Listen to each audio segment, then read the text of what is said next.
www.casarema.fr. La Bible dit que l'homme peut dompter des bêtes, des oiseaux. On peut dompter le tigre, on peut dompter le lion, on peut dompter l'éléphant, on peut dompter toutes sortes d'animaux, le scorpion, on peut dompter le cobra. Mais quand il s'agit de la petite langue, on n'arrive pas à la dompter. Je ne veux pas parler, je ne veux pas parler. Et tu parles. Je ne dirai rien, je ne dirai rien. Mais tu parles. Cette fois-ci, je vais garder ces secrets. Mais tu retrouves en train de parler. Je ne veux plus critiquer. Je ne veux plus critiquer. Avec tous les problèmes que j'ai eu la fois passée, je vais arrêter. Mais tu te retrouves en train de critiquer. Mais tu peux dompter un lion, dompter un tigre. Mais ta petite langue, tu n'arrives pas à la dompter. Un membre indomptable. Tu seras jugé au sujet de tes vaines paroles. Toutes ces paroles que tu dis en l'air. C'était seulement une manière de parler. Hein? C'était seulement une manière de parler. Je parlais seulement. Je parlais seulement. Parlais seulement. Tu seras jugé à cause de toutes ces vaines paroles. Prononcées en public et prononcées en secret. Prononcées en public et prononcées en secret. Tous jugés au sujet de toute vaine parole au dernier jour. C'est-à-dire que chaque fois que vous parlez, Dieu enregistre. Pourquoi est-ce que vous aimez beaucoup les mauvaises nouvelles? Vous n'aimez pas les bonnes nouvelles parce que vous avez des mauvais cœurs, des mauvais cœurs, des mauvais cœurs, des mauvais cœurs. Pour voir plus de vidéos chrétiennes en exclusivité, tapez www.casarema.fr. Nous anéantissons ce qui est contraire à ce message, à cette parole. Et nous prions, Père, que les vies soient changées, transformées. Au nom de Jésus. Amen. Nous acclamons Jésus.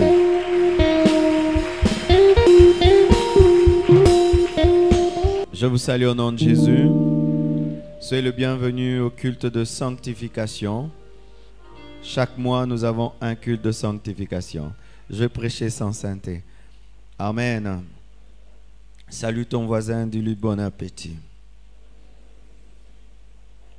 Le message de ce matin, c'est la discipline de la langue. Dis à ton voisin la discipline de la langue. Nous allons nous tenir debout pour lire quelques versets. Excusez-moi, aujourd'hui je suis un peu enrhumé. Jacques 1, verset 26. Nous sommes debout. Même si tu n'as pas de Bible. C'est bon? On y est. On y est. 1, 2, 3. Si quelqu'un croit être religieux, sans tenir sa langue en bride, mais en trompant son cœur, la religion de cet homme est vaine. Nous lisons également Jacques 3, versets 2 à 12. Jacques 3, 2 à 12. Vous y êtes? 1, 2, 3. Nous branchons tous de plusieurs manières. Si quelqu'un ne branche point en parole, c'est un homme parfait, capable de tenir tout son corps en bride. Si nous mettons dans la bouche des chevaux pour qu'ils nous obéissent, nous dirigeons ainsi leur corps tout entier. Voici, même les navires qui sont si grands et que poussent les vents impétueux sont dirigés par un très petit gouvernail au gré du pilote. De même, la langue est un petit membre et elle se veut grande chose. Voyez comme un petit feu peut embraser une grande forêt. La langue aussi est un feu, c'est le monde de l'iniquité. La langue, c'est parmi nos membres, suyant tout le corps et enflammant le cours de la vie, étant elle-même enflammée par la gêne, sont domptées et ont été domptées par l'homme. Mais la langue, aucun homme ne peut la dompter. C'est un mal qu'on ne peut réprimer. Elle est pleine d'un venin mortel. Par elle nous bénissons le Seigneur notre Père, et par elle nous maudissons les hommes faits à l'image de Dieu. De la même bouche sortent la bénédiction et la malédiction. Il ne faut pas, mes frères, qu'il en soit ainsi. La fait-elle jaillir par la même ouverture l'eau douce et l'eau amère? Un figuier, mes frères, peut-il produire des olives ou une vigne des figues? De l'eau salée ne peut pas non plus produire de l'eau douce. Que Dieu bénisse sa parole.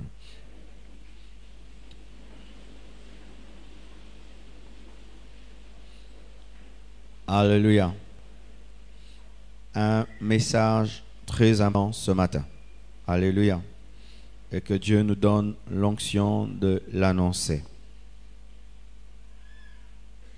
Bien-aimés frères et sœurs, si aujourd'hui nous sommes là en train de parler de ce sujet très important, c'est parce que l'utilisation de la langue fait partie de la sanctification. Quelqu'un qui se sanctifie sans se sanctifier en parole ne se sanctifie pas. Et quand vous lisez Jacques, nous venons de lire, on dirait que c'est une fatalité, que c'est impossible de dompter la langue. On dit que personne ne peut la dompter. On peut dire c'est une fatalité.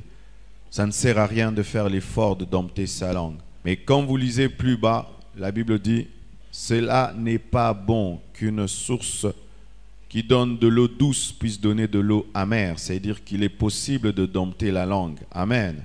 Sinon, la parole de Dieu n'allait pas nous reprocher d'avoir des langues non domptées si c'est impossible de dompter la langue. Mais s'il y a une reproche, c'est parce qu'il y a la capacité en Christ de dompter sa langue. Amen. Quand la langue n'est pas domptée, elle manifeste beaucoup de maladies. Beaucoup de maladies. Et voici quelques maladies que manifeste une langue n'est pas domptée. Une langue indisciplinée. Une langue indisciplinée manifeste la médisance. Elle manifeste la calomnie, le rapportage, le colportage, le mensonge, les plaisanteries de mauvais goût, les moqueries, les disputes, les injures.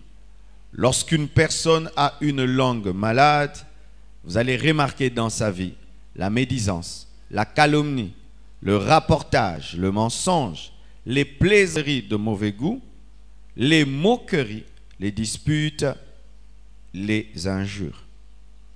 Je ne veux pas définir qu'est-ce qu'une injure, je crois que chacun de nous sait qu'est-ce qu'une injure. Et Dieu dit que si tu insultes un homme, tu as insulté celui qui l'a créé. Dieu ne permet même pas que tu puisses dire à quelqu'un tu es fou. Dire à quelqu'un tu es fou te conduit en enfer, dit la parole de Dieu. Des versets bibliques qui ne sont pas lus, mais qui sont vrais. Insulter. Il y a des gens qui finiront parce qu'ils n'ont fait qu'insulter les autres. Parce qu'ils ont insulté le Créateur. Les disputes. Point n'est besoin de définir les disputes.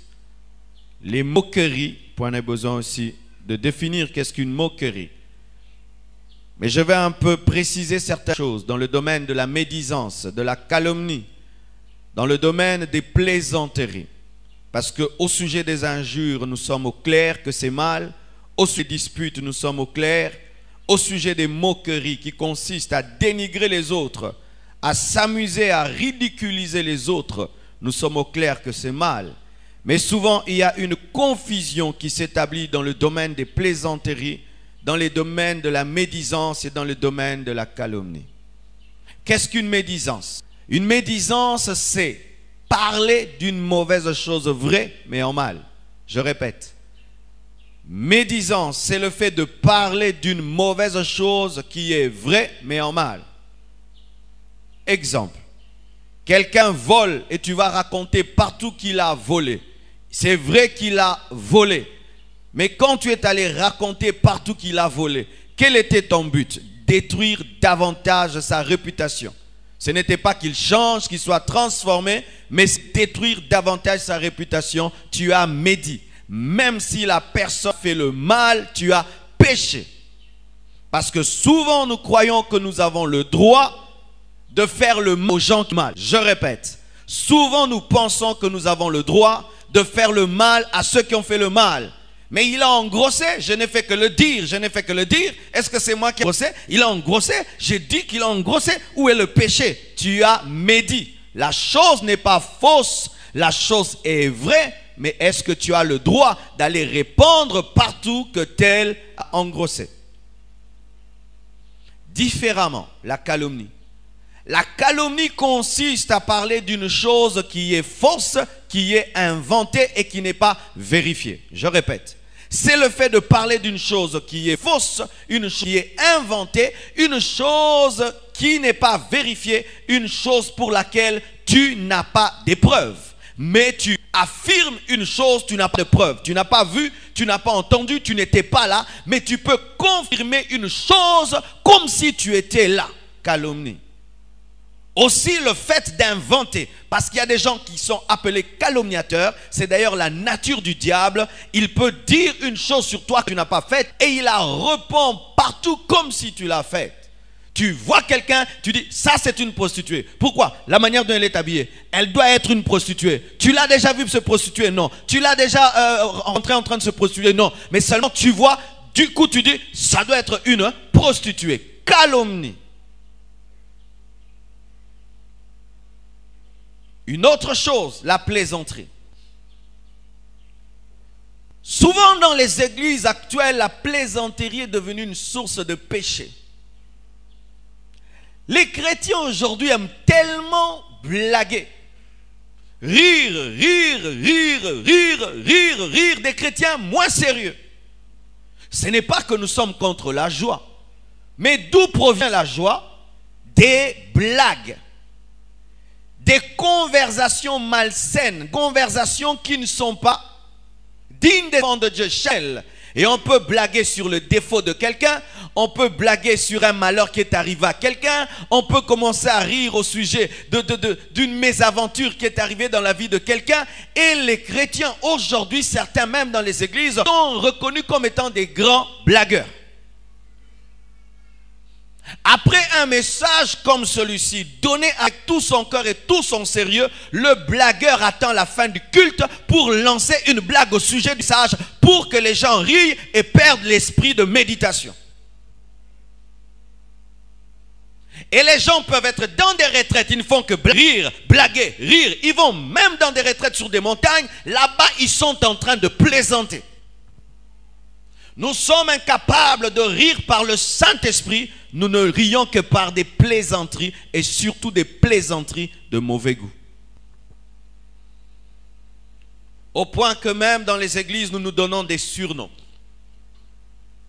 Des surnoms. Frères Zachée, sœur ceci, frère cela. Chacun un surnom dans l'église donné par un groupe de blagueurs. Et tous ces groupes de blagueurs, j'aimerais vous parler, vous êtes dans le péché. Vous êtes dans le péché. Qui vous donne le droit de donner aux gens des noms dans les... Qui vous donne le droit de vous asseoir pour faire que rire sur les gens? Pensez-vous que c'est le Saint-Esprit de Dieu qui vous amène, qui vous conduit? Vous pensez que c'est l'Esprit de Dieu, c'est la plénitude de l'Esprit qui vous amène à vous asseoir, non pas pour partager sur la parole de Dieu, rire sur les gens, rire, blaguer, rire. Aucune révélation, aucune parole, aucune prophétie, aucune vision, aucun songe, rire, blaguer, donner des noms aux gens. Les gens attendent le ciel et seront étonnés de rater l'enlèvement, pensant que c'est seulement l'impudicité qui fait qu'on rate l'enlèvement. Bien-aimés frères et sœurs, à cause de ces maladies, médisance, calomnie, rapportage, mensonge, plaisanterie, blagues charnelles, humour malsain et destructeur, les moqueries, les disputes, les injures, beaucoup d'amitiés sont détruites. Beaucoup de départements sont anéantis. Même des couples sont anéantis. Et alors que je priais aujourd'hui, j'ai eu une vision pendant que j'ai prié. J'ai vu une femme. Cette femme avait des mèches noires. Elle était sombre. Elle est d'origine du Kivu parce qu'elle parlait swahili dans ce songe. Et elle disait qu'elle avait détruit son premier mariage parce qu'elle ne savait pas parler. Est en train de détruire son deuxième mariage parce qu'elle ne sait pas parler. Et j'ai prié le Seigneur, j'ai dit, Seigneur Dieu de gloire, est-ce qu'il s'agit de quelqu'un qui est dans l'église? Le Seigneur m'a dit, c'est quelqu'un qui va nous suivre sur Internet. Maman, tu vas suivre cette vidéo. Elle va arriver là où tu es. et tu vas te retrouver. Tu as des cheveux, des mèches noires, tu es noir, tu viens du Kivu, tu es dans ton deuxième mariage et tu as détruit ton premier mariage par des mauvaises paroles et celui-ci aussi tu le détruis. Si tu ne te répands pas, tu perdras toutes tes relations. Le Seigneur te dit de te repentir. Et il peut se faire que ce soit elle d'une manière précise dont on parle, mais la plupart d'entre vous, si même vous vous plaignez de ne pas avoir des amis, c'est parce que vous détruisez vos relations par vos paroles. Des amitiés anéanties, des départements, des couples, des collaborations qui prennent fin à cause de l'indiscipline de la langue, des églises qui sont divisées, des ministères qui sont divisés à cause de l'indiscipline de la langue. Et que dit la Bible au sujet de la langue? Voici ce que la Bible dit de la langue, et c'est terrible ce que la Bible dit de la langue. Lorsque vous lisez le livre de Jacques, vous direz, mais tout ça rien que pour un petit membre. Eh bien, la Bible dit ceci, que la langue est un petit membre, mais qui se vante des grandes choses. Un petit membre de rien du tout. La langue, petite, rien du tout, la langue, petite, de rien du tout. Mais il faut voir quand cette langue commence à parler. Je suis plus fort que vous tous. Je vous dépasse tous. Moi, la langue, elle n'est même pas aussi grande que les pieds, que la main, que le crâne. Mais la langue, quand elle commence à parler, tu croirais que c'est le plus grand membre du corps. C'est impossible qu'un homme soit vantard sans la langue.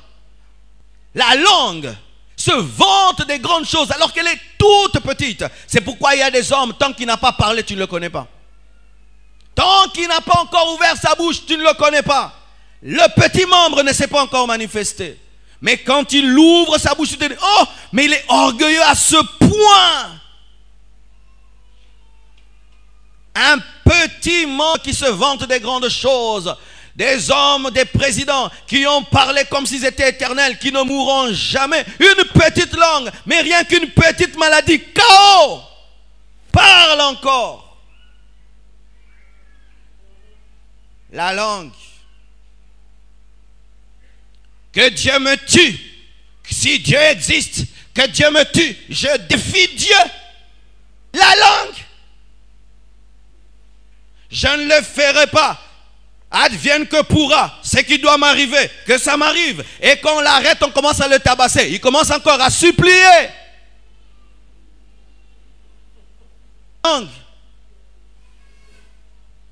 Un petit membre qui se vante des grandes choses. Au Congo, la langue, mais c'est terrible. Les gens peuvent dire même qu'il peut faire décoller un avion. Il peut conduire même un char de combat. La langue. Un membre qui est embrasé par le feu de l'enfer. C'est ce que la Bible dit. C'est un membre qui est enflammé du feu de l'enfer. Tu veux chercher le feu de l'enfer? Vous qui doutez que le feu de l'enfer existe, regardez vos langues. Un membre brûlé par le feu de l'enfer. Et si déjà ta langue est consumée par le feu de l'enfer, tu as déjà l'enfer en toi par ta langue. Et il n'y aura que la croissance du feu de l'enfer qui est dans ta bouche. Un membre, mais qui est déjà brûlé par le feu de l'enfer. C'est-à-dire tu n'es pas encore mort, tu n'es pas encore en enfer, mais ta langue est déjà en enfer. La Bible dit la langue, c'est le monde de l'iniquité, le monde du péché, le monde du péché. C'est-à-dire que dans ces petits membres, il y a une concentration du mal dans la langue. C'est un animal indomptable. Un animal indomptable. La Bible dit que l'homme peut dompter des bêtes, des oiseaux. On peut dompter le tigre. On peut dompter le lion. On peut dompter l'éléphant. On peut dompter toutes sortes d'animaux, le scorpion. On peut dompter le cobra. Mais quand il s'agit de la petite langue, on n'arrive pas à la dompter. Je ne veux pas parler. Je ne veux pas parler. Et tu parles. Je ne dirai rien. Je ne dirai rien. Mais tu parles. Cette fois-ci, je vais garder ces secrets. Mais tu retrouves en train de parler. Je ne veux plus critiquer. Je ne veux plus critiquer. Avec tous les problèmes que j'ai eu la fois passée, je vais arrêter. Mais tu te retrouves en train de critiquer. Mais tu peux dompter un lion, dompter un tigre. Mais ta petite langue, tu n'arrives pas à la dompter. Un membre indomptable.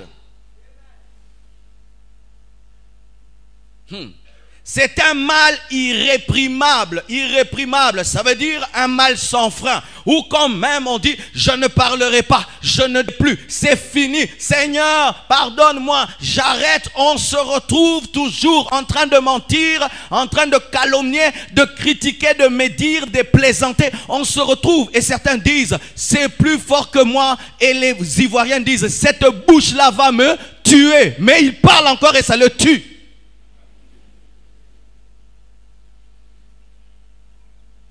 C'est un membre plein de venin mortel.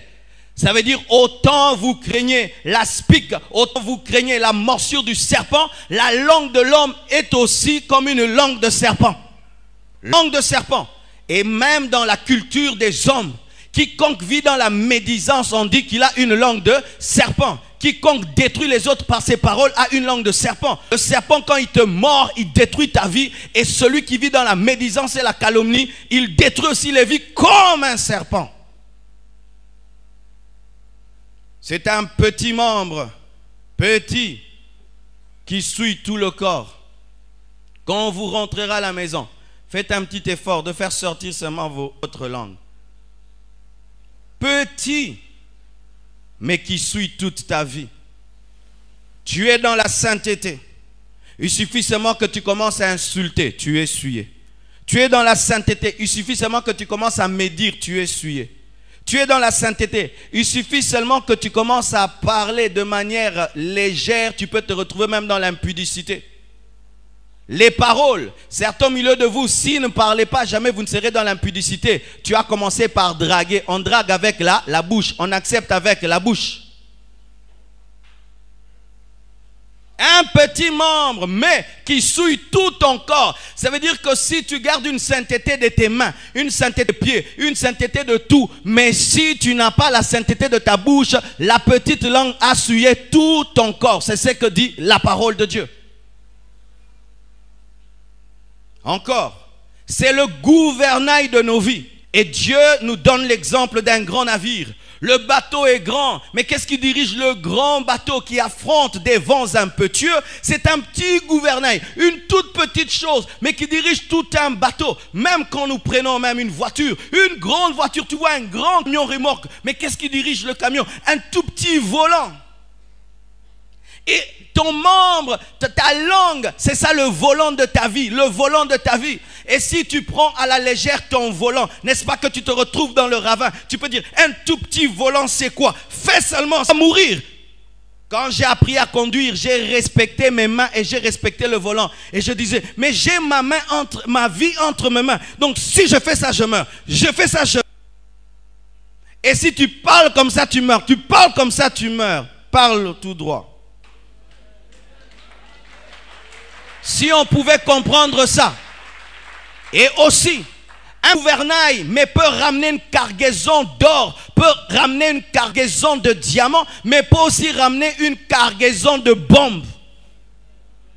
Un petit membre, mais qui peut amener jusqu'à accoster. Et quand tu accostes, qu'est-ce qui sort? Des munitions et une guerre commence. Pourquoi certaines guerres ne commencent pas tant que le bateau n'est pas arrivé? Parce qu'il y a des munitions. Et ta guerre va commencer quand tu ouvriras la bouche. Tu es là à la maison, tu rumines, on te fait le mal, tu rumines. Tu es en train de faire quoi? Les containers. Tu rumines, je vais dire ça, container. C'est stock, non, et tonité, container. Quand c'est plein, allez, maintenant on y va. Tu arrives, tu le vois, bah, tu libères l'onction.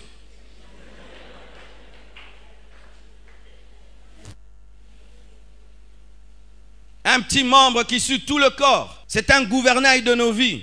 C'est une source, amen, une source, et c'est aussi une épée. Et un homme un jour a prêché la compassion, je ne sais plus c'est qui, il a dit, lorsque tu ne sais pas utiliser ta langue, la langue est comme une épée à double tranchant. C'est-à-dire si tu ne l'utilises pas bien, tu l'amènes là, elle te coupe là, tu l'amènes là, elle te coupe là. Et il dit qu'en vision il a vu des gens qui avaient des mâchoires coupées parce qu'ils ne savaient pas parler. Quel est l'état de ta bouche? C'est coupé là, coupé là. Quand tu médites, tu coupes. Quand tu calomnies, tu coupes. Et une fois, j'ai eu une vision. Des gens qui vivent dans les médisances. Ils ont des bouches comme des toilettes. Oui, vous voyez comme certaines toilettes dégoulinent de partout, des faux sceptiques qui dégoulinent. Il y a des gens, ce sont des faux sceptiques spirituels, dégoulinants, des médisances, des calomnies. Une fois que tu le rencontres, il détruit ta vie. Il dégouline des puanteurs. Il parle tellement mal que c'est toute une toilette spirituelle. Tant qu'il n'a pas parlé, tu le respectes. Quand seulement il commence à ouvrir la bouche, parler du mal des gens, parler du mal des gens, parler du mal des gens. Tu as une toilette. Et la bouche, la langue, c'est un arbre. Et un arbre porte soit des bons fruits, soit des mauvais fruits. Et la langue, soit elle communique la vie, soit elle communique la mort. Ta langue que tu appelles ta petite langue n'est pas qu'une langue aux yeux de Dieu. C'est une source, une épée, un arbre. C'est un gouvernail. Et tu dois considérer ta langue comme jamais. Comme jamais. Aujourd'hui, je suis venu pour que vous preniez très au sérieux vos langues. Écoutez l'importance que la parole de Dieu donne à la langue. Des trucs terribles. Je dois encore d'ailleurs travailler ça. La Bible dit que les hommes seront jugés au dernier jour au sujet de toute vaine parole qu'ils auront prononcée. Au dernier jour, bien-aimés, on ne va pas seulement dire les voleurs, venez, les menteurs, venez, les prostituées, venez, les meurtriers, venez, les dictateurs, venez, mais il y aura aussi tous ceux qui ont dit des vaines paroles, venez. Tu seras jugé au sujet de tes vaines paroles. Toutes ces paroles que tu dis en l'air. C'était seulement une manière de parler. Hein? C'était seulement une manière d'aller. Je parlais seulement. Je parlais seulement. Tu seras jugé à cause de toutes ces vaines paroles. Prononcées en public et prononcées en secret. Prononcées en public et prononcées en secret. Tous jugés au sujet de toute vaine parole au dernier jour. C'est-à-dire que chaque fois que vous parlez, Dieu enregistre. Chaque fois que vous parlez, Dieu enregistre. La Bible nous dit que Myriam et Aaron parlaient et Dieu a entendu leur conversation. Quand vous causez, Dieu enregistre vos paroles. Les hommes même ont dit, les murs ont des oreilles. Les hommes ont dit ça, les murs ont des oreilles. C'est-à-dire que ce qui est dit est enregistré. Les hommes seront jugés au dernier jour au sujet de toute vaine parole qu'ils auront prononcée. Et la Bible dit dans le livre de Proverbes que la vie et la mort sont au pouvoir de la langue. Les gens veulent vivre, mais les gens ne parlent pas bien.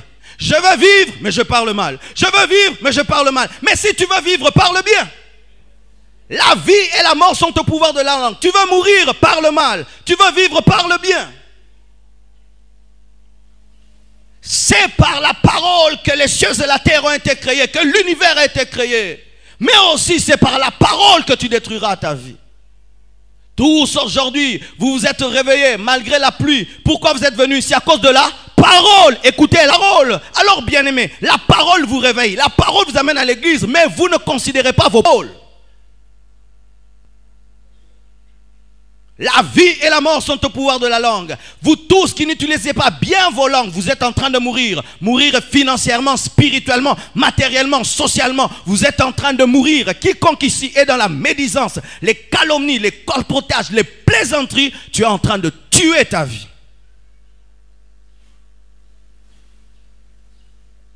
Alléluia. Et il y a une déclaration, ça m'a vraiment bougé. La Bible dit, celui qui ne bronche pas en parole est un homme parfait. Waouh! Et j'ai commencé à étudier ça. Celui qui ne bronche pas en parole est un homme parfait. Ce n'est pas celui qui gêne beaucoup, non.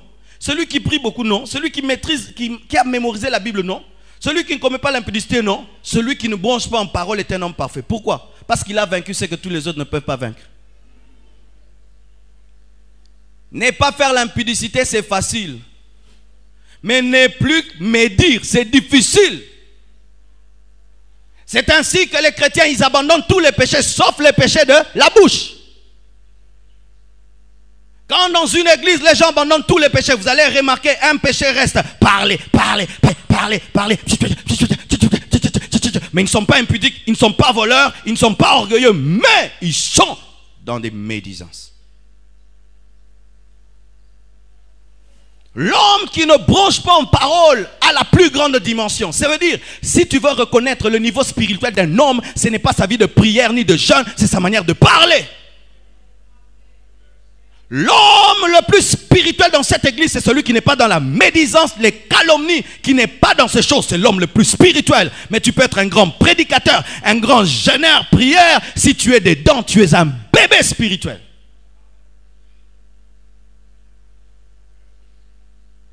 Alléluia. Écoutez maintenant ceci. Si quelqu'un, la Bible dit, tient en bride sa langue, si quelqu'un plutôt ne tient pas en bride, c'est-à-dire ne discipline pas sa langue, il se trompe lui-même et sa religion est vaine. Waouh! Dites, sa religion est vaine. Quelqu'un qui ne discipline pas sa langue, ses prières sont vaines. Ses jeûnes sont vains. Ses offrandes, ses dîmes, zéro. C'est ce qui est écrit dans la Bible. Un homme qui ne discipline pas sa langue, sa religion n'est rien. Rien. Et vous imaginez à quel point le diable est en train de détruire la vie des enfants de Dieu. Il nous laisse tout faire, mais il nous garde dans des vaines paroles. Un homme qui ne discipline pas sa langue, la Bible dit sa spiritualité est... C'est-à-dire que Dieu ne collabore pas avec les gens qui n'ont pas discipliné leur langue. Dieu ne travaille pas avec celui qui est dans les... C'est écrit dans la parole de Dieu. Et la Bible dit, cette personne se trompe elle-même. C'est-à-dire que tu peux te tromper d'avoir une grande spiritualité. Lorsque tu n'as pas discipliné ta bouche, tu te trompes. Dieu dit que ta spiritualité est rien. Tu ne sais pas utiliser ta langue. Et là, nous cherchons des dimensions d'onction, des prophéties, des miracles, des prodiges. Mais quelle est notre discipline de la langue? Ça, on ne s'en occupe pas. Nous voulons beaucoup de choses, alors que dompter la langue, nous ne l'avons pas encore fait. Commence par là. Alléluia. Écoutez ceci, mes frères. Qu'est-ce qui cause l'indiscipline de la langue? Dis ça à ton voisin.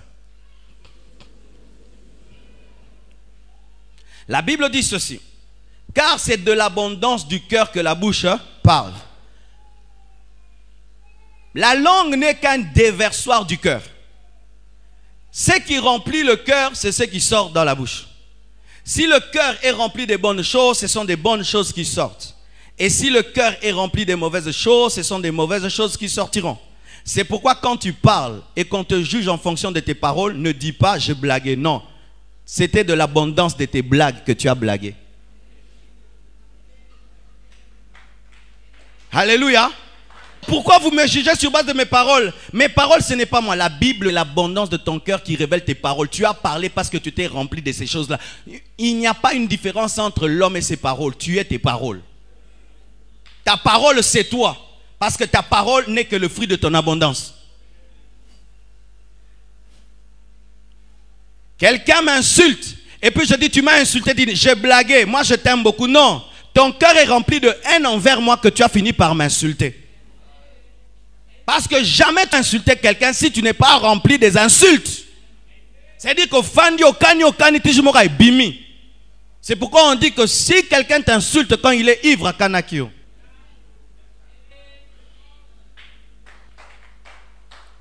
Écoutez maintenant.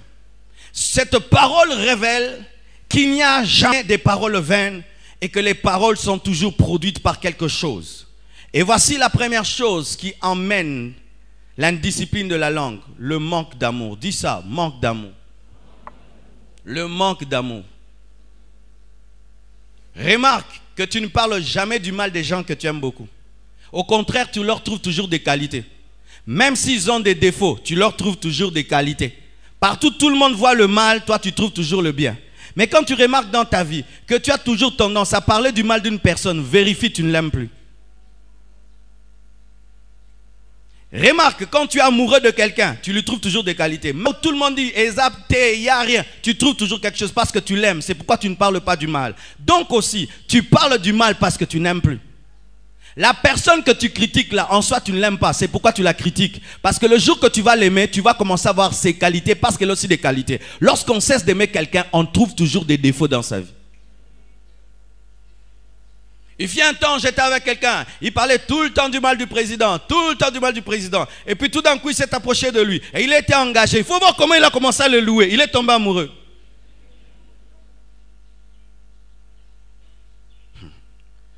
Le manque d'amour. La Bible dit, ne faites pas aux autres ce que vous n'aimerez pas qu'on vous fasse. Est-ce que tu aimerais qu'on te critique? Tu aimerais qu'on puisse parler derrière ton dos? Et est-ce que tu parles du mal des autres derrière leur dos? C'est parce que tu ne les aimes pas. Quand tu n'aimes pas quelqu'un, on parle derrière son dos. Mais quand on l'aime, on l'affronte, on lui dit des vérités pour le changer. Mais on parle derrière le dos quand on n'aime plus. Et maintenant, quelqu'un qui ne vit pas dans l'amour, est-ce qu'il a Dieu? Écoutez encore. Une deuxième chose qui amène les mauvaises paroles, c'est le manque de crainte de Dieu. Et aujourd'hui dans le monde, l'église est dans l'hypergrâce. Dites hypergrâce. L'hypergrâce, c'est péché, Dieu ne frappe jamais. On peut prendre un homme de Dieu, tu insultes celui-ci, tu vas sur sa chaîne, tu l'insultes, tu zappes, tu entres dans l'autre, tu insultes, tu insultes tous les pasteurs qui ont des chaînes de télévision. Toi, chaque jour, tu dois finir ta cure des insultes.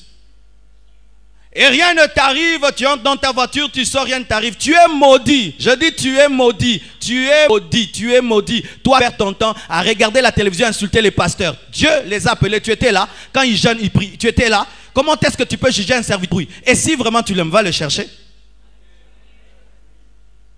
Des gens qui perdent leur temps à parler du mal en soi, ils ne craignent pas Dieu. Ils ne craignent pas Dieu. Et Marie et son frère ont cru qu'ils pouvaient parler du mal de Moïse et rien ne va. Lèpre est tombé sur eux. Et toi, tu es un lépreux, mais sans lèpre physique. Des lépreux qui s'ignorent, des maudits qui s'ignorent. Parlant du mal des ouans. Tu sais combien d'heures j'ai fait pour prier? Combien de temps ici? Qu'est-ce que j'ai fait en secret? Tu ne sais pas. Comment est-ce que tu peux parler du mal de quelqu'un qui est un mystère? Même les gens dans le monde, quand il veut se battre contre quelqu'un, il doit l'étudier. Étudier l'équipe adverse, l'autre. Comment est-ce qu'il fait? Maintenant, tu ne connais pas l'autre, mais tu le combats. Mais tu es vraiment, vraiment un insensé. Peux-tu aller en guerre contre un fantôme?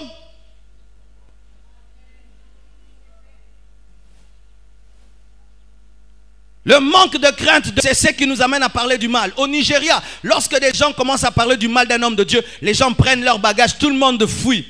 Même si ce que tu dis est vrai, on te laisse avec des choses qui sont vraies.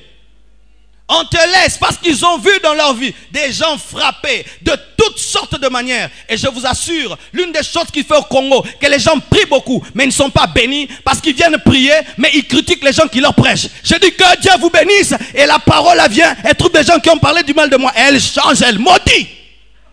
Je n'ai pas dit pour rire, je n'ai pas dit pour rire, c'est vrai. Tu te prives de nourriture, tu jeûnes, tu pries. Oh Seigneur, utilise-moi pour les bénir. Mais eux, là-bas, ils parlent du mal, ils parlent de mal. Moïse est allé au sommet de la montagne pour le peuple. Quand il est descendu, il ne les a pas trouvés en ordre. Il les a maudits. L'onction qui devait les profiter les a maudits. Manque de crainte de Dieu, manque de respect pour les serviteurs de Dieu, manque de crainte de Dieu. Et je ne parle pas que les serviteurs de Dieu, parce que vous pouvez tomber dans le piège de commencer à parler du bien des hommes de Dieu, mais entre vous, vous vous détruisez. Il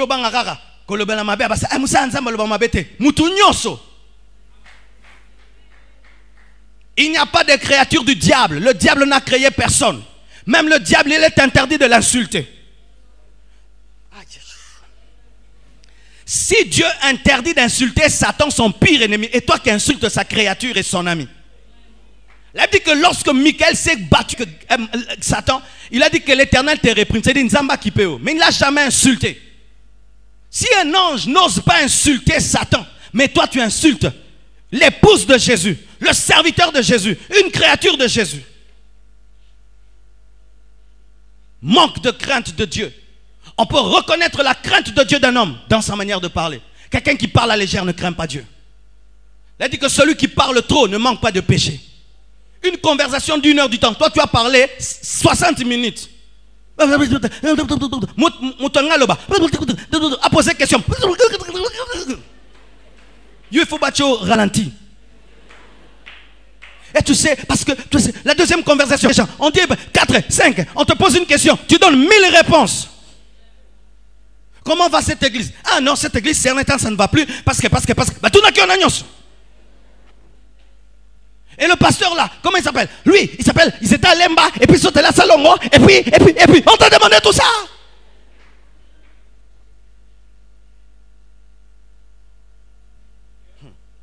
Ayez peur des gens qui connaissent tout. C'est sûr qu'ils critiquent beaucoup. Et on leur donne des informations. Parce que comment est-ce que tu peux être à la maison chez toi, tu n'es pas du KGB, tu connais tout. Vous allez remarquer que les gens qui vivent dans la sainteté dans une église ne connaissent pas beaucoup de choses. Mais ceux qui sont dans le péché, ils sont au courant de tout. Parce qu'ils vivent dans les critiques. Tu ne te promènes pas, tu ne payes personne pour avoir les informations. Parce qu'on paye les informations, mais toi tu ne payes rien. Tu as les informations. Pourquoi? Tu vis dans les... Les gens viennent te livrer la marchandise à domicile.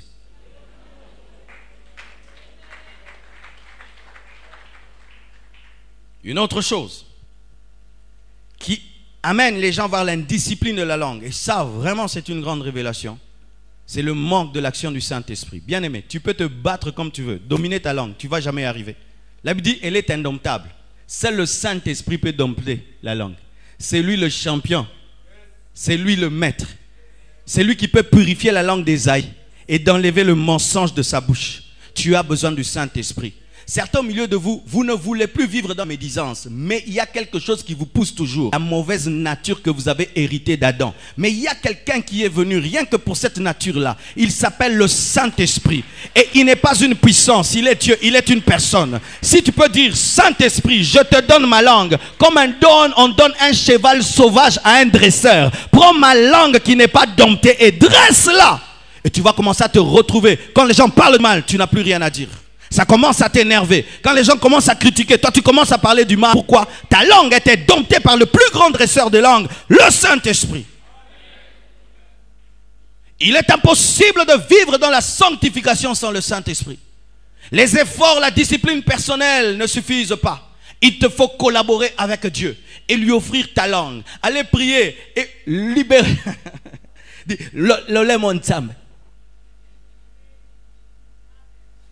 Cette bouche te tuer, offre-la à Dieu. Nous offrons nos cœurs, offrons tout, mais pas nos langues. Offrez au Saint-Esprit vos langues, qu'il domine sur vos langues. Et l'une des choses encore qui amène les gens à vivre dans l'indiscipline, c'est le manque de connaissance. Il a dit, mon peuple périt parce qu'il lui manque la connaissance de la parole. Bien aimé, si tu médites tout le temps la Bible, les versets qui parlent de la langue, tu vas arrêter de médire. Va dans la Bible, cherchez tous les versets qui parlent de la bouche et de la langue. Mets-les sur un papier. Commence à lire tous les jours. Tu vas voir comme tu vas arrêter. Nous médisons pas cette parole de Dieu. Tu vois un tien, il ne lit jamais la Bible. Il ne connaît pas la parole de Dieu. Et il peut se permettre de dire ça, de dire ça, de dire ça, de dire ça. Il pense que ce n'est pas mal, alors qu'il est en train de se charger de malédiction. Cherchez à connaître la parole, à connaître les Écritures. Et dans la parole de Dieu, tu vas trouver l'Esprit de Dieu et la vie de Dieu qui va guérir ta langue. Tu vas remarquer que depuis que tu as cessé de méditer la parole de Dieu, tu tombes dans les médisances. Mais quand tu es tout le temps proche des Écritures, tu ne tombes pas dans les médisances. Pourquoi? Dans la parole de Dieu, il y a un esprit de sainteté qui va te dire non, ne dis pas ça. Pourquoi tu as dit ça? Ne le dis plus. Tu as détruit l'autre lorsque tu as parlé. Ne dis plus cela. Il faut lire la parole de Dieu. Et d'autres tombent dans ce péché parce qu'ils n'ont rien à faire. Dis rien à faire. Au Congo, à cause du chômage et du pillage et des entreprises qui ont disparu, il ne nous reste plus que Tigo, Vodacom, Airtel et aussi entreprise Tongologie. Si quelqu'un ne travaille pas, il a un boulot, il parle du mal. C'est devenu une distraction nationale. Parler du mal des gens. Et les Congolais sont champions dans la médisance, les Congolais. Champions dans la médisance. Va sur Internet, vois quelqu'un qui poste quelque chose. Le Congolais, sans même suivre la vidéo, il commence déjà à insulter. Il m'est arrivé de poster une vidéo. La personne me pose des questions. Ils sont déjà répondues dans la vidéo. Il n'a même pas suivi la vidéo. Elle me dit, pasteur, comment est-ce que tu es clair mais tu as des cheveux de noirs? Écoutez-moi un frère comme ça. Il va sur Internet pour connaître les peaux des gens. Et que je lui explique comment est-ce que j'ai une peau claire avec des cheveux de noirs. Vous imaginez une telle personne, elle doit manquer à faire. Et Est-ce que je suis le premier à avoir des cheveux de noir et une peau un peu de blanc? Il en a déjà vu, mais lui, il dit que ça l'intrigue. Ça l'intrigue. C'est-à-dire qu'à un moment, on a tué Choco. Mais c'est ce qu'il voulait me dire. Et ça doit être quelqu'un qui manque à faire. Bien-aimé, si tu n'as rien à faire, va dormir dans la sainteté. Va dormir dans la sainteté. Dors, tu n'as rien à faire, tu dors. J'ai rien à faire, je dors. Je ne veux pas pécher, je dors. Pourquoi tu dors? Je ne vais pas pécher. Parce que quand tu n'as rien à faire, va chez tel, et tu vas avec toutes tes marchandises, de tout ce que tu as appris, va chez tel. C'est pourquoi la Bible dit que les femmes qui ne font rien, qu'elles cherchent à travailler. Parce que la plupart des temps, ce sont les femmes qui tombent dans les médisances, parce que ce sont les femmes qui restent à la maison et qui ne travaillent pas. Mais quand les hommes sortent, ils sont devant leur ordinateur, ils n'ont pas le temps. Mais la femme qui est restée de 8h à 20h, tongologie, tongologie, tongologie. Ils ont même des rendez-vous de tongologie. Ils s'appellent, comment tu n'es pas venu aujourd'hui pour qu'on termine ce qu'on a commencé? Des épisodes. Des épisodes maudits. L'oisiveté. C'est pourquoi tu as remarqué que ton ami, depuis qu'il travaille, il n'est plus dans ce groupe-là, parce qu'il a maintenant à faire. Alors bien aimé, ne sois pas la distraction de ce rien, parce que le jour qu'il va faire quelque chose, il va te laisser dans le péché. Dans une nation, quand on ne donne pas le travail, Satan donne le travail. Et vous voyez des gens qui ne travaillent pas, ils n'obtiennent jamais le travail. Parce que dans leur chômage, ils ne font que critiquer ceux qui travaillent. C'est qu'il a là, magie. Promotion, magie. Toi, tu es chômeur, tu es en train de médire sur les gens qui travaillent. Comment est-ce que le travail viendra sur toi? Tu n'as pas de maison, tu fais que critiquer ceux qui... Ah ça, il a tué son enfant, c'est pourquoi il a la maison. Tu étais là quand il a tué, non. Comment tu auras une maison? Cette voiture-là, c'est un cercueil la nuit, c'est un cercueil. Tu as vu? Non.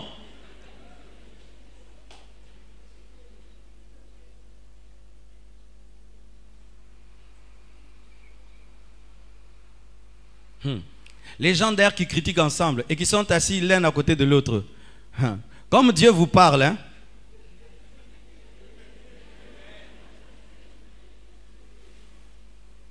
Car les gens critiquent même sur le chemin de l'église. Quand ils arrivent, ils arrêtent, ils prient, ils reprennent encore. Comme une sorcellerie qui a été laissée hors de l'église. Ah, tu as développé. Développer. Et encore, qu'est-ce qui nous amène à critiquer les autres? C'est le silence. Quand, dans une conversation, on cause, après il n'y a plus rien à se dire. Mais toi tu avais prévu que tu vas causer pendant 1 heure, mais après 15 minutes il n'y a plus rien à te dire. Maintenant tu dis, qui avait fait le mal ces derniers temps? Tel. Tu sais, quoi? Tel, on l'a attrapé. Qui? Je ne dis pas les noms. Je ne dis pas les noms. Oh, tu as déjà commencé. Dis. Je ne dis pas les noms. Je ne dis pas les noms. Je vais dire à personne. À personne. So, c'est le frère Portos qui a fait ça. Oh, Portos, la conversation encore. L'onction remonte. Vous débordez dans votre culte sans modérateur.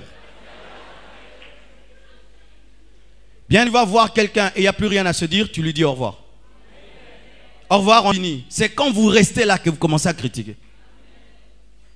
Quand tu n'as plus rien à dire à quelqu'un, c'est fini, il n'y a plus rien à dire. Tu dis, je t'accompagne. Oui, c'est ce que j'ai commencé à faire. Si je cause avec quelqu'un, je n'ai plus rien à se dire. Je dis, qu'on t'aide à partir. Ah oui, parce que le Congolais ne sait pas partir. Il ne sait sentir que l'onction de la conversation est finie, les Congolais. Mais quand il y a des fois l'onction de la conversation est finie, vous sentez ça? C'est-à-dire vous parlez, puis il y a un vide. Les Congolais appellent ça Nzambaleki. Non.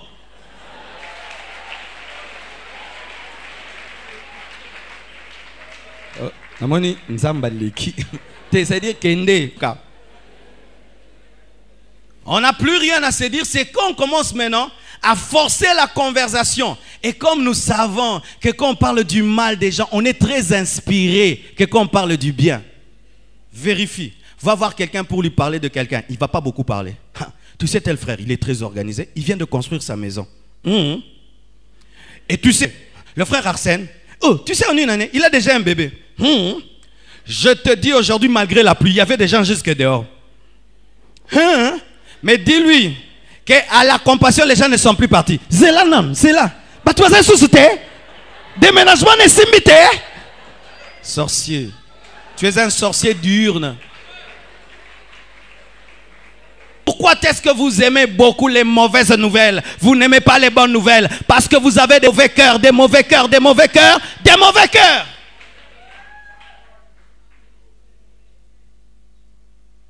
Une autre chose, l'orgueil.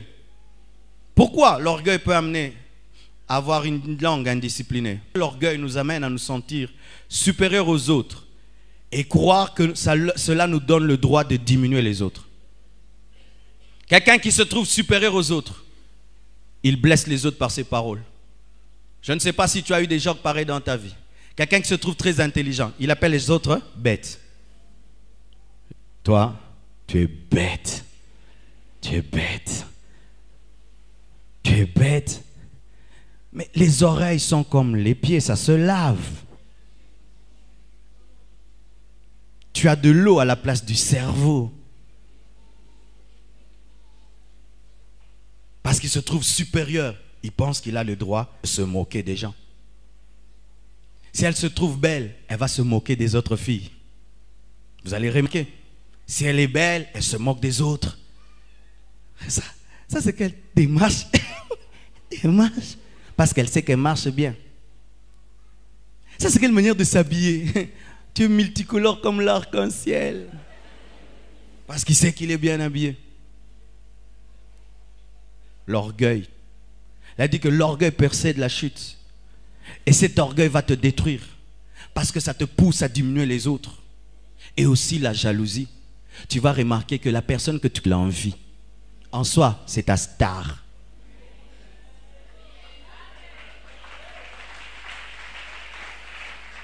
Quand on était des enfants, si tu remarques, c'est moi un garçon qui aime tout le temps taper une fille. Il est amoureux, mais il ne sait pas lui dire. C'est pas cela, double. C'est sa manière de dire je t'aime. Et tu critiques souvent les gens parce qu'ils ont ce que tu n'as pas. Ce que tu aimerais avoir, ils les ont. C'est pourquoi tu les diminues. C'est la jalousie. C'est la jalousie. Tu vas remarquer que lorsqu'un malheur arrive à quelqu'un de particulier, tu es très heureux parce que tu es en compétition avec lui. Et ainsi, le conquérant est régressé. Et toi, tu peux le dominer. Mais Dieu m'a dit une chose, tu n'as pas besoin que les autres échouent pour que tu réussisses. Je n'ai pas besoin que tu sois grand. Sois grand, je serai grand. Il y a de la place pour tout le monde sous le soleil. Mais les gens qui pensent que pour être grand, ils doivent diminuer les autres, ils les critiquent. Ainsi, il va parler du mal chez toi partout pour détruire ta personnalité. Mais c'est que tu ne sais pas. Les hommes vrais, quand tu détruis les autres auprès d'eux, ils ont peur de toi. Parce qu'ils disent, s'il peut détruire son ami, qu'est-ce qu'il me fera? Tu penses que lorsque tu viens parler du mal des autres auprès des gens sérieux, ils vont t'aimer, ils ont peur de toi. Il a fait avec toi toutes ces années, tu le détruis, et maintenant moi qui ai fait une année avec toi. Si tu penses qu'en détruisant tes amis, tu auras de nouveaux amis, au contraire, on aura. Même si ce que tu dis est vrai sur tes amis, on aura peur de toi. Parce que si tu peux offrir, alors une nouvelle connaissance. Car des fois, les gens sont politiciens. Il aimerait une relation avec Dan, mais c'est que Dan ne s'entend pas avec Marc. Et qu'est-ce qu'il fait? Il va dire à Dan des choses qui vont détruire Marc. Comme ça, Dan va l'aimer. Et ainsi, comment est-ce que tu as de nouveaux amis en apportant des cadavres? J'ai une nouvelle livraison, un cadavre, un mort, une nouvelle information. Et tu sais que quand tu vas donner cette information, on va t'aimer. Non. On va seulement t'utiliser comme un agent d'information sans t'aimer, te respecter. Ainsi que quand tu viens avec tes calomnies, on te met dans un coin, on te donne un verre en guigose. Mais les gens qui viennent parler du bien, on les reçoit en premier. Parce qu'ils sont messagers de la bonne nouvelle. Toi, tu es un messager de la mauvaise nouvelle. Comment as-tu eu tes amis? Comment tu as tes relations? C'est en détruisant tes relations, tes anciennes relations. C'est comme ça que tu as acquis de nouvelles relations. Surtout si tu sais que quelqu'un est recherché par tout le monde, tu fais comme Judas. J'ai l'info sur Jésus. J'ai l'info sur Jésus. Je peux vous le livrer. Je peux vous le livrer. Il prie souvent dans tel endroit. Judas, tu auras l'argent, mais tu te pendras aussi. Judas, tu auras l'argent, tu te pendras aussi. Pour tous tes amis que tu as livrés pour avoir des relations, tu n'auras rien du tout. Lorsqu'il est revenu avec l'argent et qu'il l'a jeté, est-ce qu'on l'a reçu avec honneur? Regardez ces disciples qui peuvent vendre son maître rien que pour un peu d'argent. Si cette prédication pouvait passer à la RTNC. Alléluia. Aussi, un manque de sagesse. Un manque de sagesse. J'ai raconté ça. Un homme sort la nuit, tu le vois à 23 h avec une femme dans sa voiture. Tu ne connais pas si sa femme est comment. Du coup, tu vois seulement. J'ai vu le pasteur tel, 3 h dans un restaurant avec une femme. Du coup, Kindumba et Congo. Qu'est-ce qu'il y a? Ah, dessus. Tu appelles déjà les gens. Là, on a toujours des unités. Tu appelles tel au restaurant avec une femme, tel au restaurant. Tu n'as même pas vérifié qui est sa femme, tu ne sais rien. Tu parles. Et tout le monde compte. Cet homme de Dieu est impudique, il est tombé. On l'a vu tel endroit avec une femme, ceci. Mais le lendemain, tu dis quand même, tu vas vérifier. C'était sa femme. Le manque de sagesse. Entrer dans des choses qu'on ne maîtrise pas.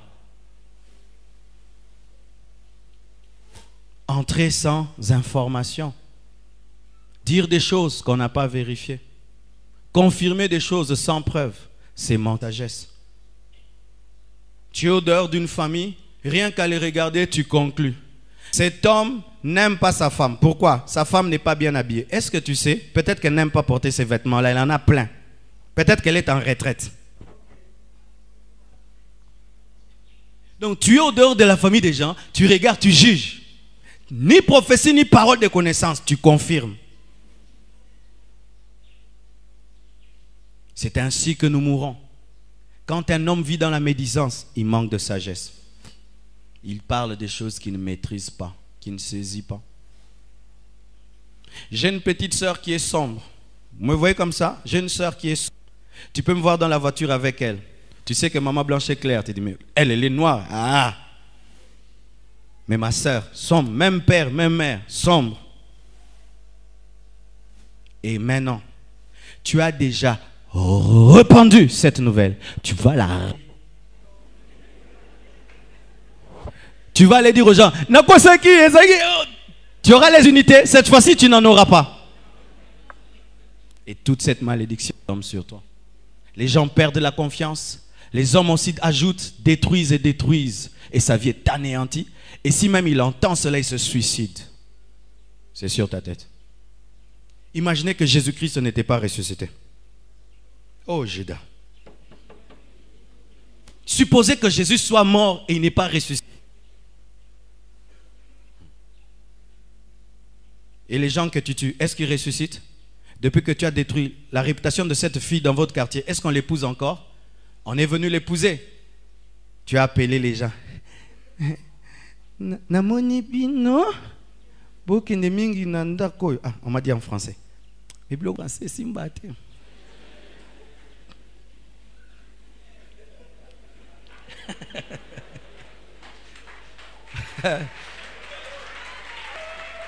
Il faut aussi apprendre le lingala. Ça devient une langue nationale, internationale. Je vous vois souvent aller dans telle famille. Vous avez vérifié? Quoi? Il faut vérifier.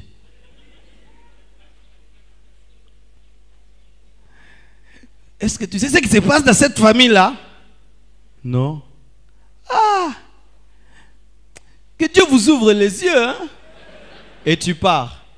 Est-ce que cette personne va se marier encore là? Et tu l'as fait combien de fois? Tu l'as fait combien de fois? Quelqu'un s'attache à un autre pendant un temps et commence à lui faire du bien. Tu viens. Je te vois souvent avec tel. Mais tu sais, il y a des gens qui sont comme Jonas. Quand il entre dans ton bateau, hein, il y a la tempête. Hein, ça peut être Jonas. Tu l'as fait combien de fois? Combien de fois tu as découragé les gens dans des relations? Combien de fois? Et qu'est-ce que tu as fait après? Rien. Et tu penses que Dieu ne l'a pas vu? Et tu penses que c'est fini? Dieu va te demander des comptes. Joseph, il est devenu grand. Joseph, le père de Jésus-Christ, a eu des songes, il a sauvé Jésus. Mais tes songes ne sont là seulement que pour détruire la réputation des gens, mais ça n'arrange pas ta vie. Tu n'as que des rêves qui détruisent la vie des autres. Mais tu n'as pas des rêves qui te protègent, qui te gardent et qui t'élèvent. Tes rêves, c'est seulement ndoki, ndoki, ndoki. Mais pas les rêves, je dois commencer un business, et puis tu fais le business, on voit que le rêve s'est accompli. Tes rêves, c'est seulement détruire la réputation des gens. Il est dans les mystiques, il est dans la magie, il est dans le ceci. C'est tout ce que Dieu te montre. Tes rêves, ça, tu n'as pas des rêves plus grands. Toi qui dis que tu rêves, tu vois toujours. Montre-moi la qualité de ta vie. Parce qu'on reconnaît un prophète par l'accomplissement de ses prophéties. Maintenant, ça ne s'accomplit jamais. Mais quand il s'agit du mal, c'est Dieu.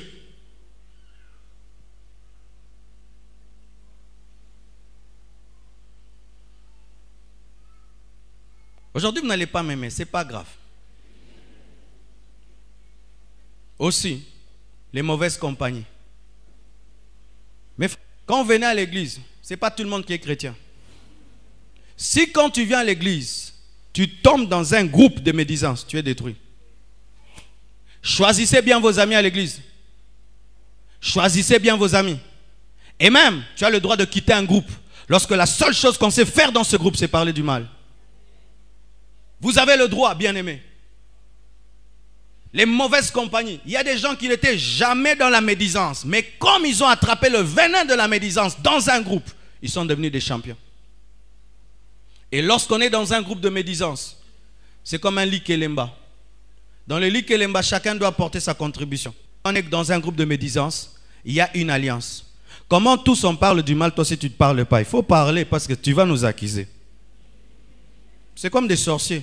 Moussuninos Kotolieta. Dans un groupe de médisance, tu es obligé de parler du mal parce que les autres te craignent tant que tu ne parles pas. C'est ainsi que dans un groupe de médisance, tous parlent du mal, tu te tais. Ils ont peur de toi et ils ne savent pas entrer dans l'onction supérieure. Parce qu'ils ne savent pas si tu es avec eux. Ils doivent se rassurer. Quand maintenant tu commences à me dire, ah, ils parlent, parce que tu as aussi dit quelque chose, ils peuvent dire que toi aussi tu avais dit.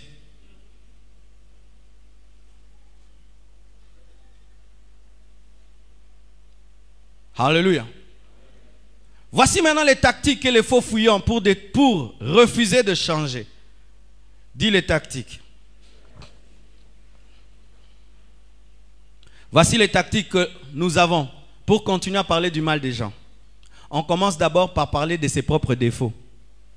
Nous tous on a des défauts. Comme moi, j'ai un grand défaut. Lui aussi il a un défaut. Comme ça tu diras, j'ai parlé du mal de moi et puis j'ai parlé de lui. Mais si tu parles du mal de toi, est-ce que tu dois parler du mal des autres? Parler des bons côtés de l'autre pour finir par ses mauvais côtés. C'est un homme bien, c'est un homme gentil, c'est un homme ceci. Mais,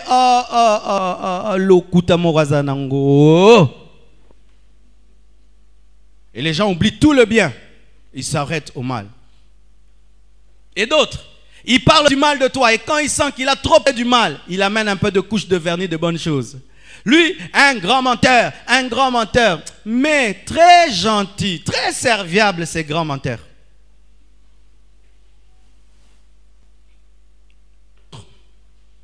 Il dit seulement, je suis seulement en train de parler, hein.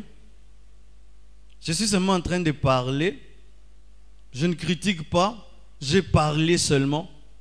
Et d'autres maintenant, il dit c'est une requête de prière. Ah, vraiment, il y a quelque chose qui me bouleverse. J'aimerais qu'on prie pour ça.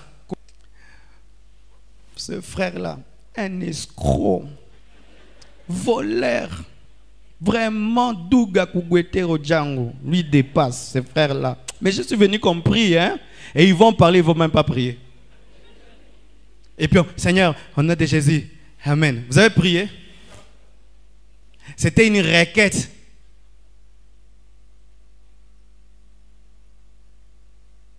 Il critique les hommes de Dieu et puis il dit Nzamba Sungaye, hein? Nzamba sunge.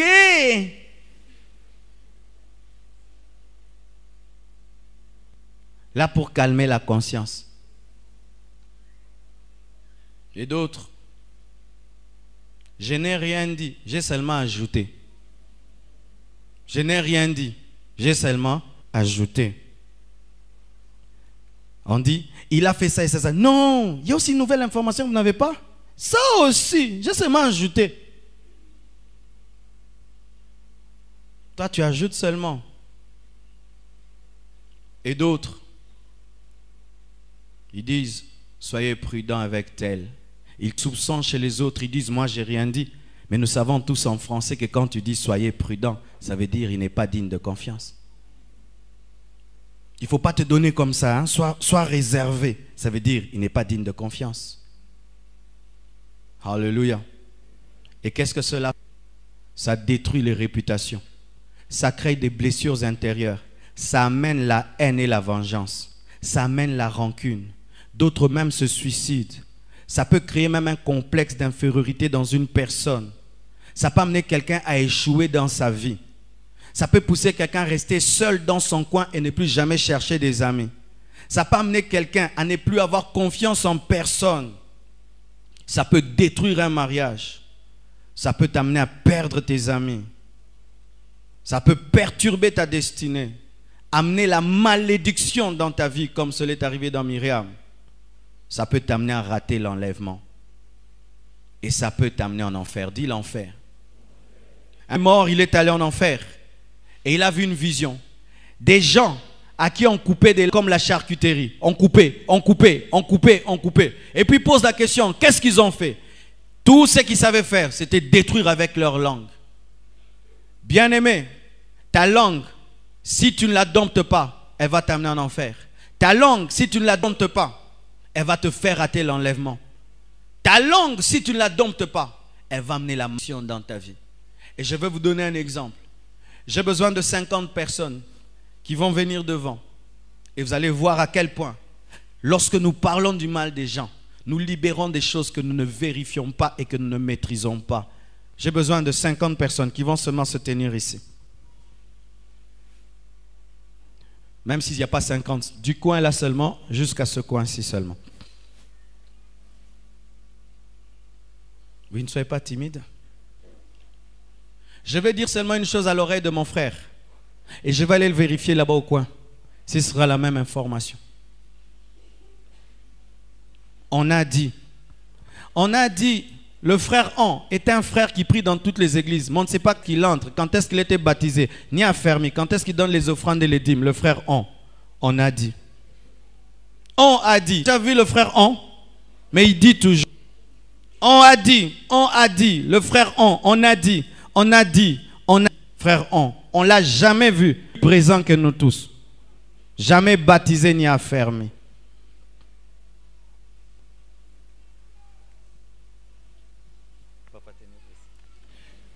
Je vais maintenant parler du mal de mon frère. Mais lui aussi, il a des... Souvent on dit, c'est un secret, ne dit à personne. Hein? Mais lui aussi, il a un ami à qui il dit, et il ne dit jamais à personne. L'ami a des amis. L'ami intime a des amis intimes. Si tu fais exception au sujet des informations qu'on te donne, tout le monde fait des exceptions au sujet des informations qu'on lui donne. Et ça finit par revenir chez papa Hibert. Un chaton, non, c'était un tigre. Il avait besoin de croître. Mais une fois que tu l'as libéré, tu n'as plus de pouvoir sur lui. Quand tu as déjà parlé du mal de quelqu'un et c'est entré dans une oreille, tu n'as plus de pouvoir sur cette information. Tu n'as plus, c'est parti. C'est un boomerang. Vous connaissez le boomerang? C'est un fer qui a cette forme-ci. Quand tu lances, le boomerang revient toujours là où on l'a lancé. Mais il peut prendre des heures pour revenir. Et le boomerang est en train de revenir et de revenir. Mais ce que je ne savais pas, c'est que quand j'ai parlé à mon frère, je ne sais pas qu'il a aussi un ami. C'est déjà arrivé là-bas? C'est arrivé même aux États-Unis, en France. Mais c'est vrai aujourd'hui, une chose arrive directement à l'Europe et les gens en Europe sont au courant de tout ce qui se passe à Lemba. Et surtout vous qui êtes en Europe, vous m'étonnez. Vous êtes en France mais vous cherchez des informations sur Lemba, Kimafiki, Kiyimbi. Mais je me dis, mais revenez à Kinshasa parce que vous avez la nostalgie de Kinshasa. Mais c'est ce que je ne comprends pas les gens qui sont en Europe. Tu arrives en Europe, la première question, Bonikin, Bonikin, mais Bozongakin. Vous êtes en Europe, mais vous critiquez les gens qui sont à Kimafiki. Mutabeti libakuna Kimafiki, kotonga utina poto. Mais c'est vrai, c'est l'une des grandes maladies des gens qui sont en Europe. Parlez du mal de Kinshasa, Kinshasa, Kinshasa. Mais vous êtes en Europe, allez aux États-Unis, devenez grand. Bonikin. J'aimerais vraiment savoir qu'est-ce qui va tomber ici. Je suis impatient.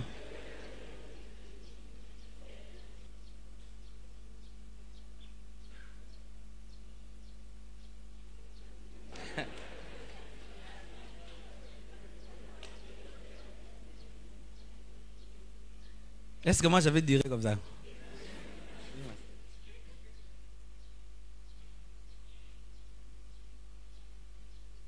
Ya. Non. Même moi-même, j'aurais jamais imaginé que cette prédication allait prendre cette envergure.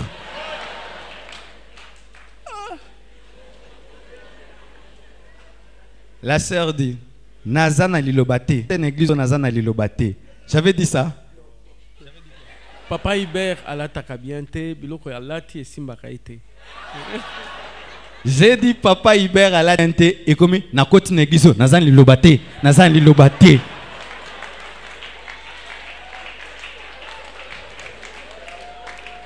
Et c'est ça qu'on fait. Je l'ai vu avec une fille. Ça arrive ici. Il a engrossé. Ça arrive ici. À Longoli 7e. Azakutu magicien ya munena bomakabana. Kutu yemote famina bangomo bimba bomakabana. Maintenant, cette information que tu es en train de véhiculer quelqu'un, elle est à quel niveau? Où ici? C'est très insensé quand maintenant quelqu'un t'amène une information, tu ne sais pas d'où ça vient et du coup tu véhicules. Qu'est-ce que tu véhicules? Nakotaki liloba oyo, liloba zate. Mais kunezai bongo. Tu es en train de véhiculer des choses. Et j'étais étonné un jour. Toute la ville de Kinshasa dit qu'un jour, la sœur Lorbongo a eu des problèmes avec Tchalamwana, c'est connu, qui lui a manqué du respect. Et tout le monde a dit, c'est nous le croyons. Un jour, je suis... L'émission là, tout était courtois. Est-ce que tu la connais? Oui, je la connais. Et qu'est-ce que tu dis de l'autre? Et l'autre dit, je t'encourage dans la musique, sois près de ton mari et tout. Tout était bien. Mais Kinshasa a dit que la sœur a dit qu'elle ne l'a jamais vu et l'autre lui a dit comme tu habites tel endroit, c'est normal. Et c'est ce que dit tout le monde. Et quand seulement tu vois la sœur Laure, orgueilleuse. Vous voyez comment nous péchons? Vous voyez comment nous péchons? Vous voyez comment nous détruisons des vies? Mais sache ceci. Si ta langue peut donner la mort, peut donner la vie. Au lieu de parler du mal des gens, prêche l'évangile, enseigne la parole, console les gens, unis les gens, réconcilie les gens, chante des cantiques. Si un gouvernail peut permettre à une cargaison de bombes d'arriver, un gouvernail peut permettre aussi à une cargaison de diamants d'or d'arriver, bien-aimés. Utilisez votre langue pour consoler. Il y a tellement de gens qui ont besoin d'entendre seulement « je t'aime ». Je t'aime, de lui dire tu es beau, tu es un homme bien, tu es formidable. Il y a tellement de gens qui ont besoin d'entendre cela. Et au lieu que tu utilises ta langue pour détruire, construis une maison au ciel avec ta langue. Adore le Seigneur, gagne les âmes, fais du bien. Et au dernier jour, tu auras une récompense. Si ta langue peut faire du mal, elle peut faire du bien.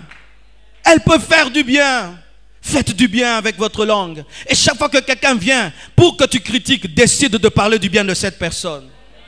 Oh, tel est mauvais. Il a des bonnes qualités.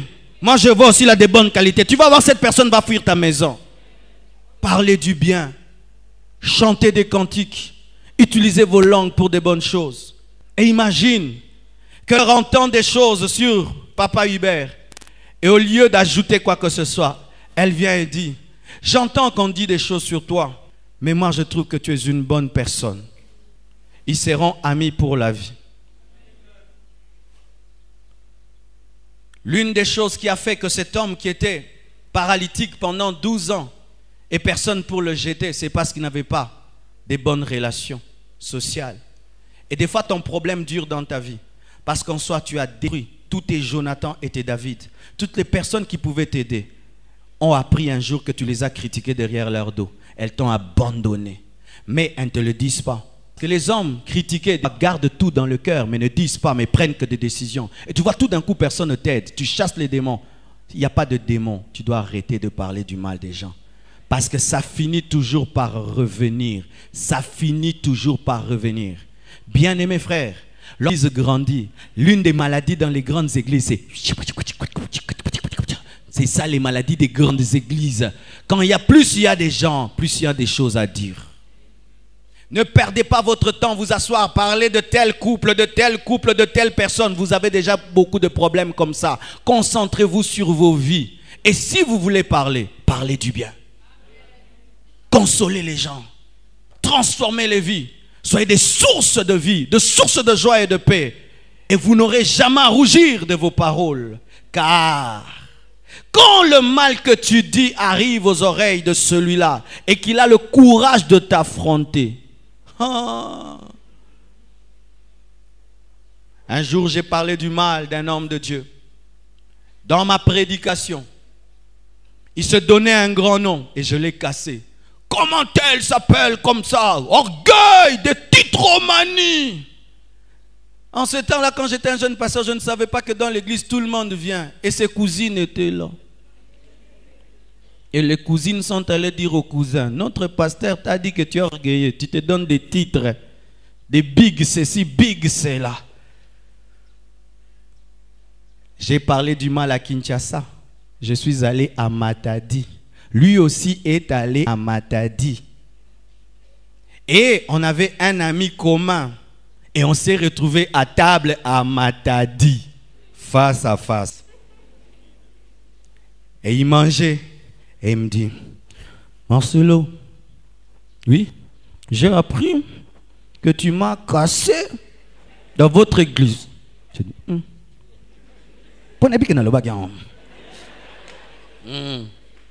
ce bakangyo ndima bakangyo. Au baksa lisum le gola lisum aussi otongi au baksi lokuta.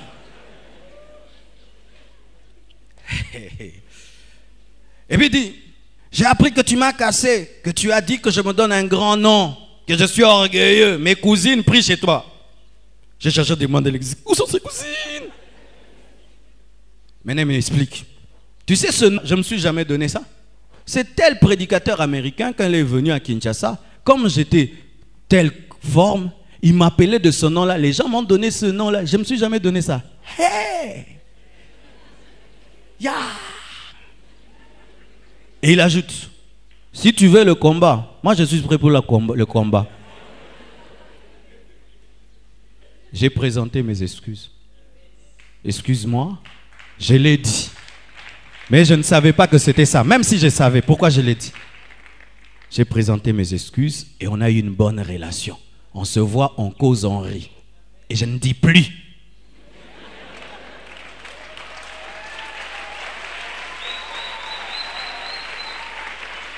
Vous connaîtrez la vérité vous affranchira. Bien, quand vous venez à l'église, préparez-vous à entendre la vérité. Même si ça vous a bouleversé, arrêtez ce que vous faites dans le secret. C'est en train de détruire vos vies. Convertissez vos cœurs et vos cœurs. Et au dernier jour, Dieu vous bénira. Soyez bénis au nom de Jésus-Christ de Nazareth. Merci. Pour voir plus de vidéos chrétiennes en exclusivité, tapez www.casarema.fr.